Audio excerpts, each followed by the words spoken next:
వారి ప్రాంతంలో ఉండే అత్యంత అద్భుతంగా జరిగే ఒక జాతర, అది శివుడికి సంబంధించిన జాతర. 2 నెలల పసిబిడ్డను తీసుకుని వెళ్లారు. చంద్రకళ అని మరో మహిళను కూడా తమ బంధువు వారి పక్కనే ఉంది. అలా 2-3 మహిళలు, గణేష్ వీళ్ళందరూ ఆ బిడ్డను తీసుకొని వెళ్లారు. 100 రూపాయల టికెట్ దగ్గర గొడవ వచ్చింది. ఆ 100 రూపాయలు కట్టే పరిస్థితిలో వీళ్ళు లేకపోవచ్చు. 100 రూపాయలు ఇవ్వలేము అన్న కారణంగా మాట పెరిగి ఏకంగా ఆలయ నిర్వాహకుడు శ్రీనివాస్ రెడ్డి అన్న వ్యక్తి ఏకంగా వీరందరినీ తీసుకువెళ్ళి ఒక గదిలో పడేసి కొట్టాడు. అంటే ఎంత పైశాచికత్వం, ఎంత అరాచకం, ఎంత దుర్మార్గం. ఇందులో అతను రెడ్డా, వీరు బీసీలా, వీరు ఎస్సీలా, ఇది నిజానికి అప్రస్తుతం.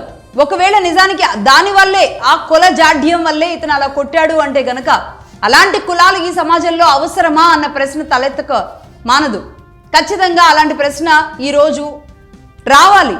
కులాల కొట్లాటలు, కులాల వైషమ్యాలు, కులాల రాజకీయాలు, ప్రతి ఒక్కరూ మాట్లాడుతున్నది కులాలు.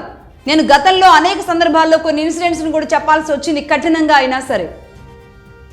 దానికి మేము ఎదుర్కొన్న పరిస్థితులు, పరిణామాలు అవన్నీ వేరు. దాని గురించి నేను మాట్లాడదలుచుకోలేదు.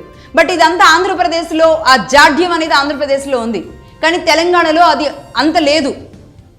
ఆ పరిస్థితుల్లో లేదు అనేది ఇన్నాళ్ళు మాట్లాడుకొని ఇన్నాళ్ళు సంతోషంగా ఉన్న పరిస్థితి దగ్గర నుంచి ఈరోజు ఒక కుల జాడ్యమే ఒక 2 నెలల పసికందుని తమ కాళ్ల కింద ఆ పసికందుని నలిమేసింది, చిదిమేసింది అన్న వార్త తెలిస్తే నిజంగా ఎక్కడున్నాము అన్నది అందరూ భయపడిపోతున్నారు.